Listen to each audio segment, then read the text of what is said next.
This guy who was allowing people election betting site. Is this the one? Yes. FBI raids apartment of an election betting site PolyMarket CEO and seizes cell phone. Sources say the FBI raided Shane Copeland's home after the website elections betting market controversially predicted Donald Trump's win. And the FBI went after this guy. It's just a website that, can you go a little lower, Rob?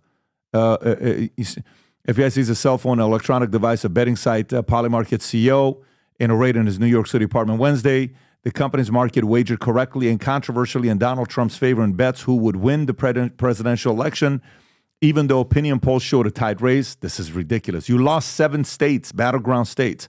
New phone, who's this? Point of the story is this. If they're willing to investigate a person like this, who accurately got it right on how bettors were betting, they can investigate other people if they choose to. But it's not a priority. I'm excited about the new AG. I think Bondi is her name. That Pam? She has a history of really going hard on child exploitation and trafficking.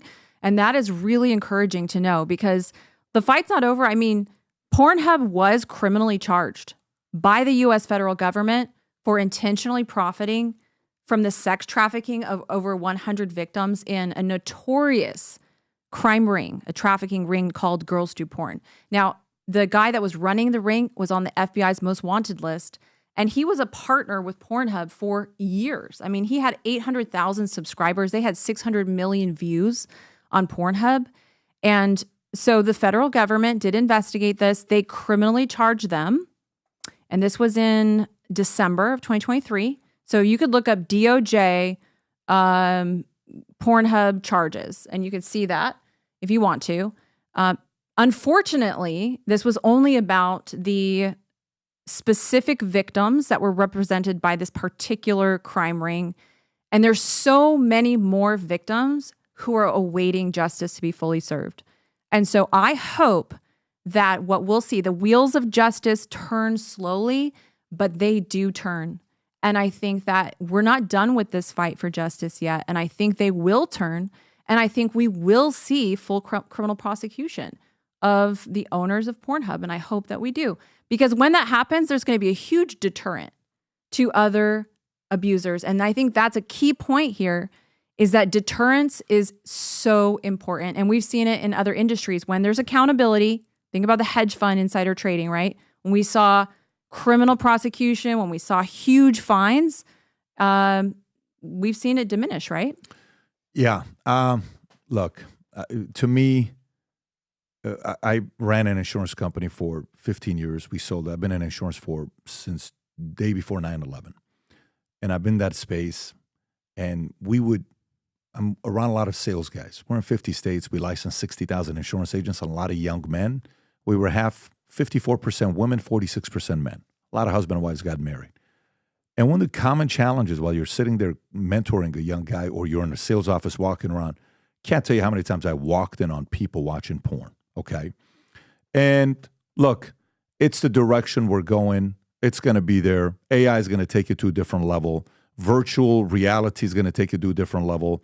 Relationships with AI where, people look at the number of birth rates going lower, where we're having fewer kids because we have more TV time, more ways of not having to. People are on their phones more than they're talking to their girl or their wife or their husband. They're just like stuck like this.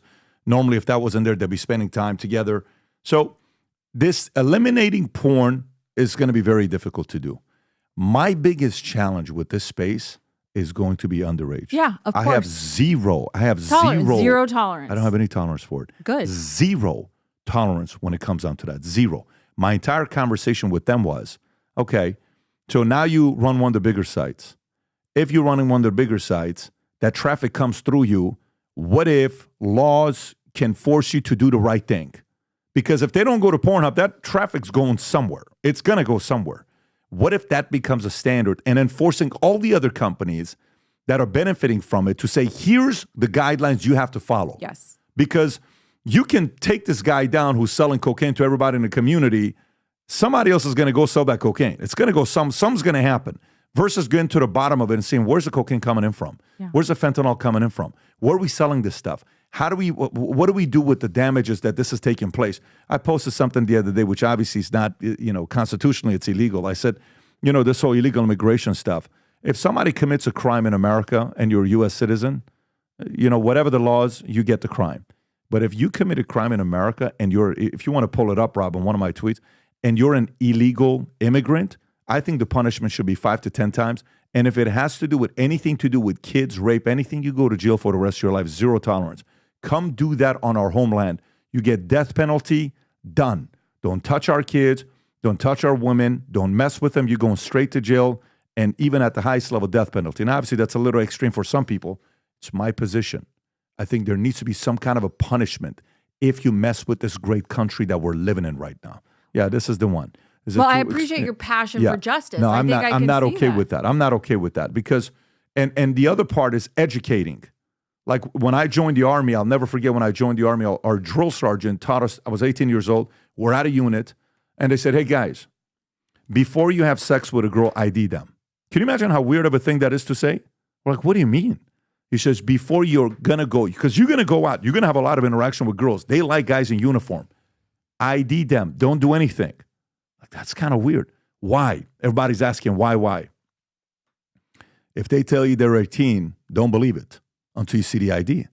And then you see a couple guys, that fear they put in the young men, it was like, dude, some of us are like that. A deterrent, right? It forced some of us to go 30 and up. We're like, look, I'm just going to be like, you're going to look over 30. I'm playing the other game to be a little bit safer so I don't have to worry about it. Now, this is 18. We live in a different kind of a life. But some guys are like, nah, it's going to be all right. It's going to be all right. Boom. Guy got arrested, went to military jail. Let me tell you, that scared the crap out of a lot of people very quickly. But you also need to shape the mindset of young kids of what's possible, right? My son right now is learning how to fight. And he's a very good fighter right now. It annoys me because he kicks me. So he's 12 years old. He still thinks he can beat daddy. I would whoop his tail right now still, but I think he's got 2 more years before it's going to be dangerous for me to threaten him if we fight. But I had a talk with him last night. I said, listen, bro, just because I'm having you train with these UFC guys and you're getting very good, you mess around anything in school, you do something, there's not suspension. You're getting kicked out of school. You can't be using this weapon that you're learning here. This is not a joke what you're learning. You can really hurt somebody. He says, no, I get it, Dad. I said, listen, you just got to realize, we'll make the investment, but make sure this is to prevent fights, not to have fights. So someone needs to coach these young men. Someone needs to it's preventative, right? Yeah. It's as much preventative as it is, because we have to be proactive. Like a lot of parents I talk to, I'm afraid to talk to my kids about sex. Well, you better do because somebody else will. I'm afraid to talk to my kids about drugs. You better talk to them before somebody else does. Well, I'm just worried about it. It's embarrassing. It's uncomfortable. No, you got to do it. So I think it's both preventative. I think it's both proactive. And then at the same time, making sure the punishment for underage is so high that scares the crap out of companies. But not only underage. I think we need it for also because adults are definitely suffering from, if you're saying revenge porn and stuff like that, of rape, course. Anything, trafficking, all of it. To me, it's underage that, but rape is rape across the board. Doesn't matter how old you are, young, old. Human trafficking is human trafficking. For anybody that's doing any of that, that to me is the highest level. Underage, when some of these guys are doing that to make obviously money, there's a spectrum of abuse. Well, let me give this data. Let me give this data because you just said that I was going to wrap up, but I'll give you this data. So you ready? So as of 2023, global U.S. sex and trafficking statistics, approximately 49.6 million individuals are estimated to be in modern slavery worldwide, encompassing forced labor and sex trafficking, of which 12 million are children, of which 54% those are women, girls, in modern slavery. It's a $150 billion a year industry. And then it breaks down to say in America, the states, number 1 is California. Number 2 is Texas. Number 3 is Florida. Each state I've lived in a minimum of 4 years. But as you go a little bit deeper, you see it's also happening on adults. The percentage of what's going on with adults because typically you think about human trafficking, you think underage. There's a lot that's above 18 years old that this is happening to as well. This is a real issue. I would be very curious to know whether it's Pam Mundy, Trump, any of those guys. I think Musk is not one that's a fan of this at all. Neither is Vivek, neither is Trump. It would be very interesting to see how the current administration attacks this issue. That is an epidemic that very few people have the courage to talk about. And even when we do these types of podcasts, right? people say, they'll message me, Pat, get off this topic. It's painful to watch. You got to watch it. It's real. But go back to the business stuff and all this other stuff. Look, I'm doing it because I want parents to be aware that this is out there and we have to get more educated. I appreciate that so much that you're doing that you're shining this light, because there's nothing, we can't stop it. We can't prevent it. And I love your heart for prevention, because can't be a game of whack-a-mole. If we're going to solve a problem at scale, and when we're talking about online sex trafficking, when we're talking about online sexual abuse, there are solutions that can prevent it at scale.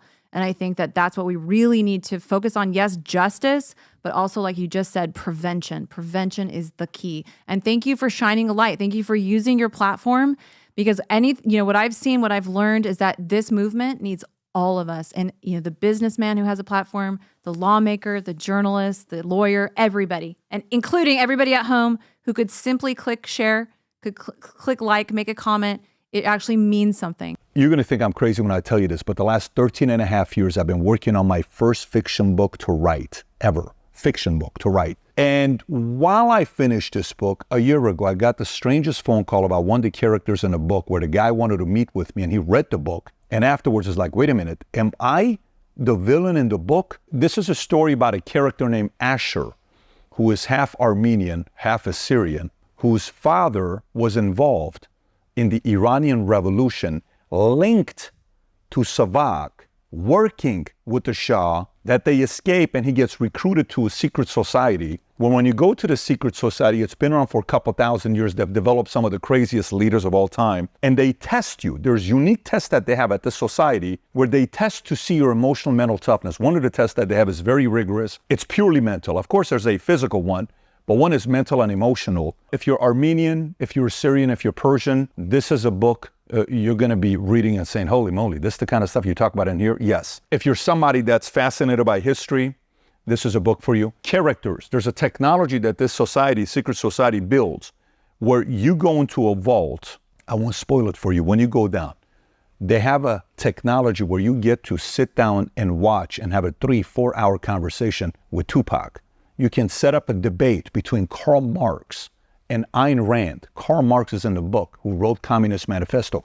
Ayn Rand, who wrote Atlas Shrugged, is in the book. Marilyn Monroe explains the concept of seduction and sex in the book. When you read the book, it's about development of the next leaders in the world and how they do it and how they've been doing it for many years. And it's also about how to prevent the end of civilization and how this organization goes about doing it. So, I've never written a parenting book before, but if I ever wrote a parenting book, this is the closest thing to it, because it's all mindset, a lot of crazy stories. Again, 13 and a half years. Trust me, I told myself I will not publish this book until I sell my insurance company and I'm fully disconnected from it, where it's no longer my responsibility 100%. When you read this, if you're a creative person, if you like fiction books, if you enjoyed Atlas Shrugged, or if you enjoy Divergent, if you like books like that, I think you're going to enjoy reading this book. It's the creative side.